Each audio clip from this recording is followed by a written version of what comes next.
Oke, assalamualaikum.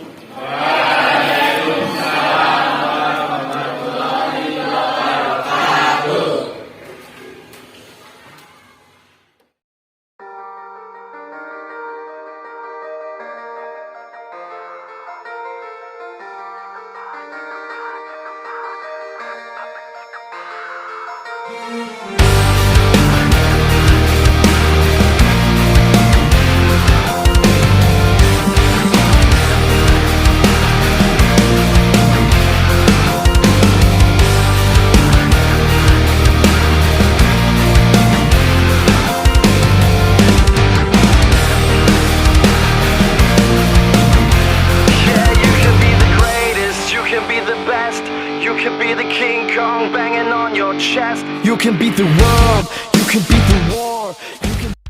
Oke, terima kasih ya. Ada yang nggak datang pada hari ini? Berapa ya? Satu. Sekitar 5. Oke, ya datang saya minta datanya nanti bisa dibawa ke saya ya. Oke, itu sebelum selesai silakan satu orang pimpin untuk berdoa.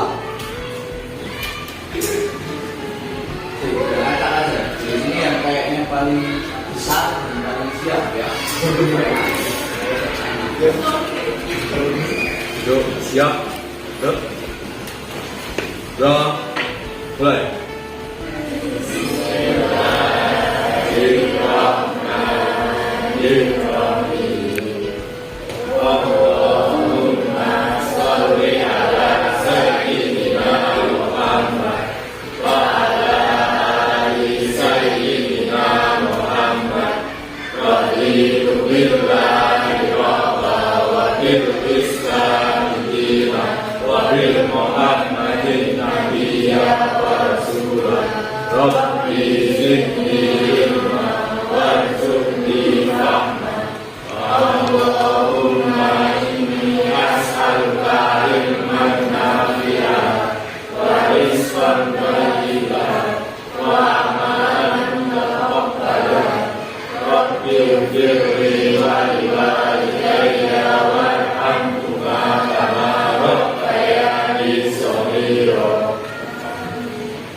Oke, terima kasih ya. Alhamdulillah pada hari ini kita bisa ketemu lagi dengan suasana yang bahagia tentunya antara kita dengan ini. Semoga di pertemuan ini akan menjadi pertemuan yang senantiasa diingat oleh kita semua dan akan menjadi salah satu proses, salah satu momen indah yang akan dikenang di masa depan. Ya, mungkin teman-teman dari SMK Swadaya ya. Ya. SMK Swadaya khususnya dari teman-teman yang lulus. Proses kurang lebih ada beberapa bulan ada di sini. Terima kasih banget atas kesempatannya saya bisa datang ke sini. Setelah sekian lama kita tidak berjumpa dan tidak bertemu ya. Masihnya sama saya ya. Pokoknya terima kasih banget dan juga untuk pembina OSIS dari pendidikan juga yang telah menyempatkan telah memberikan kesempatan untuk saya bersama kalian semua. Pokoknya tetap menjadi anggota OSIS yang selalu menjadi kebanggaan dan insya Allah akan menjadi orang sukses di masa depan. Amin. Oke, itu pada hari ini kita seperti biasa saya akan sedikit cerita atau kita akan share bersama, kita akan belajar bersama. Siap? Siap. Kira-kira pada hari ini ada yang sudah tahu kita akan berbicara tentang apa? Belum dikasih tahu ya? Di 2024 khususnya sekarang Februari ini menjadi tantangan untuk generasi muda. Salah satunya adalah anak-anak SMP, anak-anak SMA, ataupun bahkan mahasiswa. Kenapa? Karena mungkin kita tahu bersama ya, ada yang namanya revolusi industri 4.0 tahu ya. Oke, terus ada juga bonus demografi tahu. Ada yang belum tahu?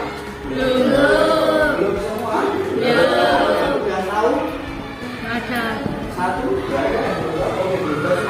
Oke, ada beberapa istilah bonus demografi adalah yang akan kita alami kurang lebih di 2030 nanti.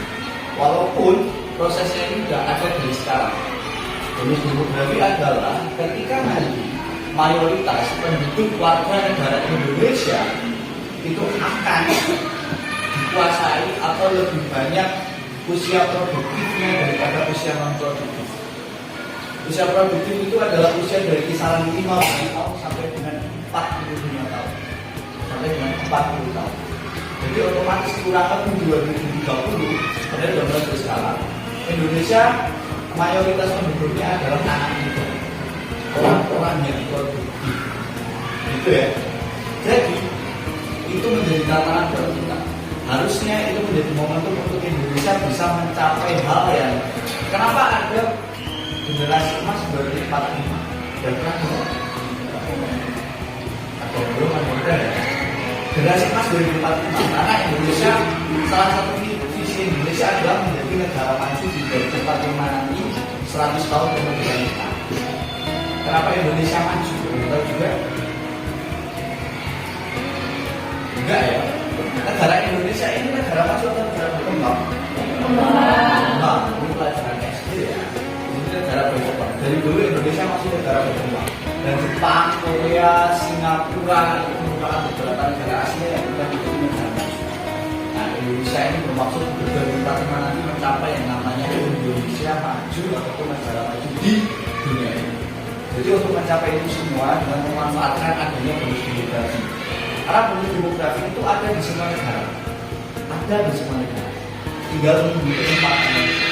Jepang dulu pernah dan bisa memaksimalkan itu dengan menciptakan beberapa teknologi, dengan menciptakan beberapa kreasi.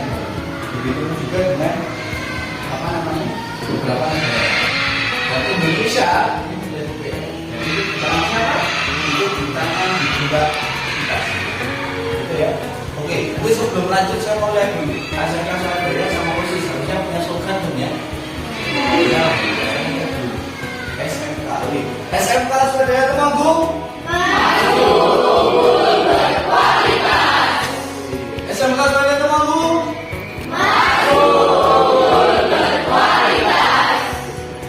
OSIS SMK Swadaya Temanggung.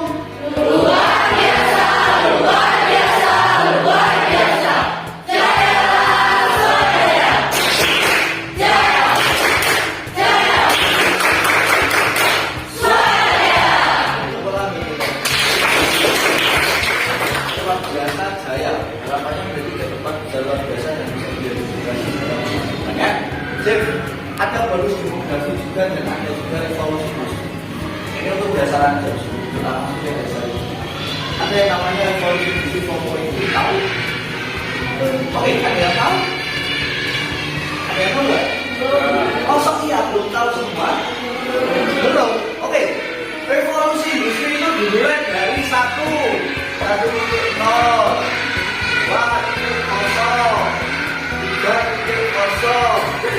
4.0, 5.0. Oke, kira-kira apa? Industri, revolusi industri.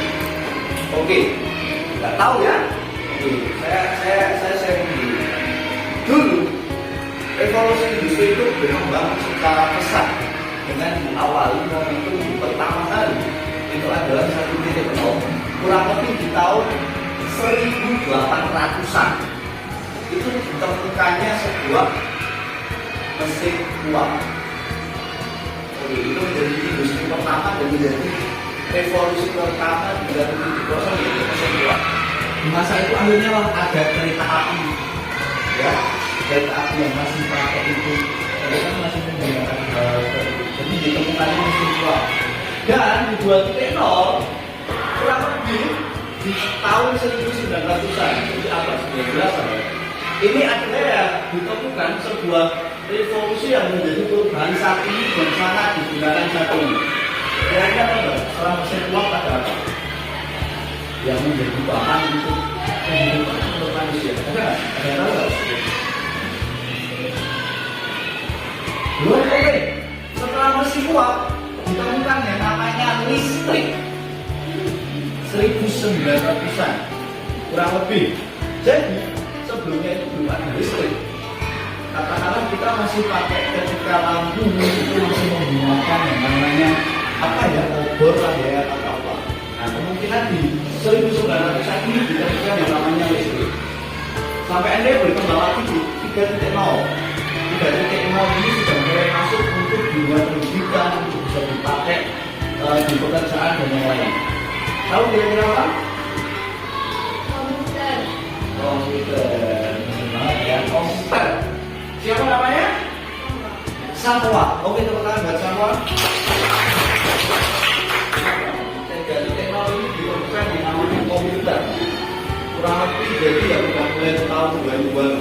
Jadi pertengahan dari 1900 sampai 2000 ini mulai ditemukan komputer. Dulu mulai ada juga yang namanya Apple pertama kali itu kurang lebih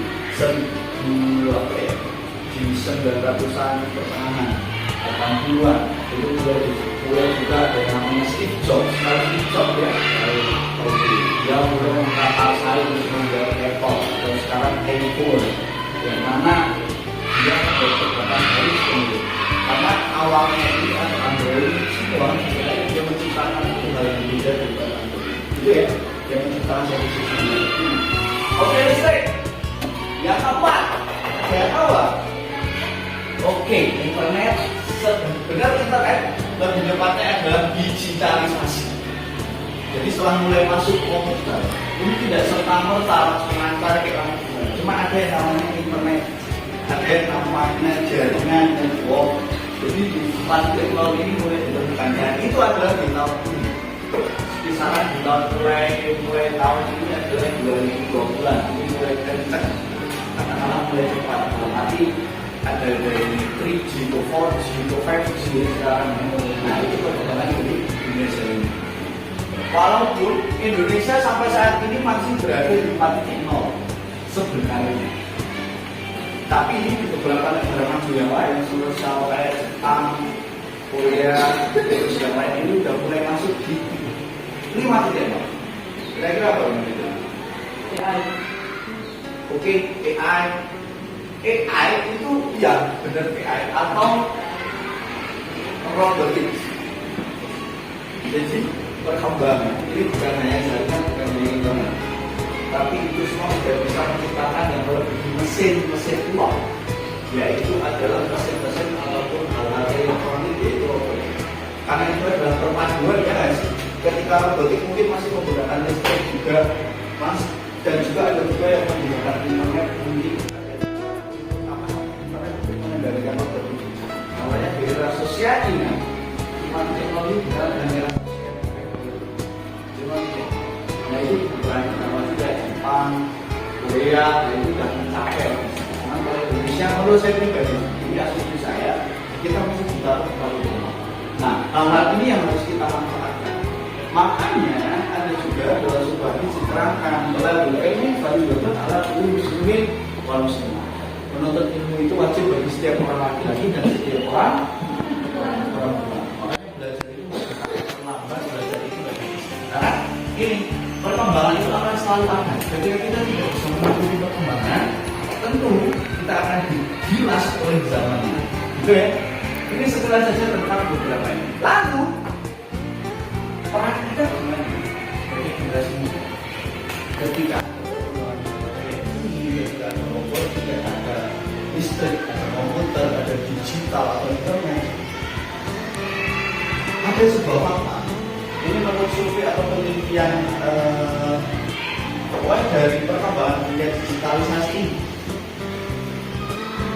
Salah satu ancamannya adalah kurang lebih 1 sampai 1,5 miliar pekerjaan itu hilang karena perkembangan teknologi.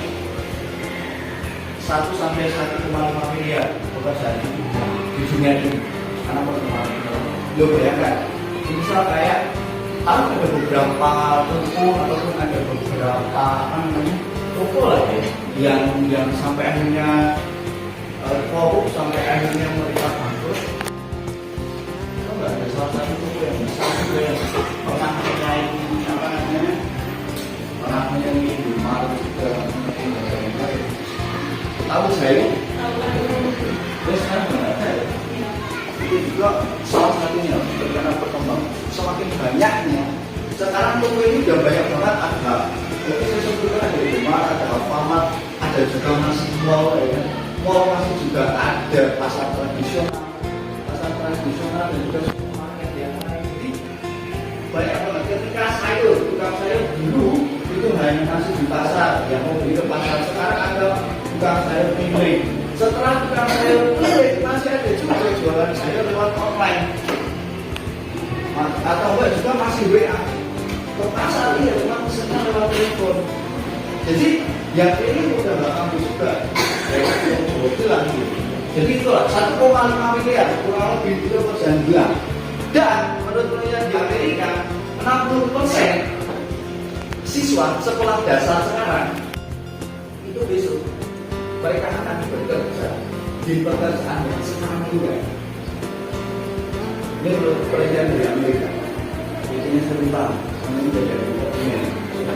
65% siswa sekolah dasar sekarang ini besok ketika kerja itu pekerjaan yang sekarang tidak itu apa gitu, ada apa.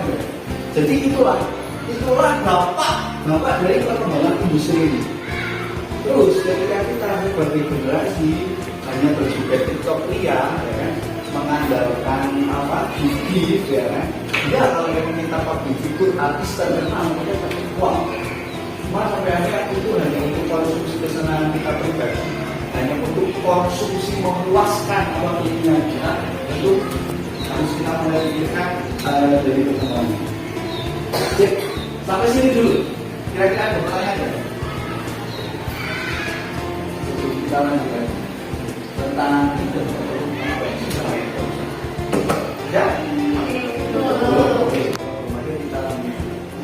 Itu tadi tentang perkembangan dari revolusi industri. Kenapa saya sampaikan ini? Karena ini ada di lingkungan kita, ini ada di sekitar kita, dan kita harus sadar akan hal ini.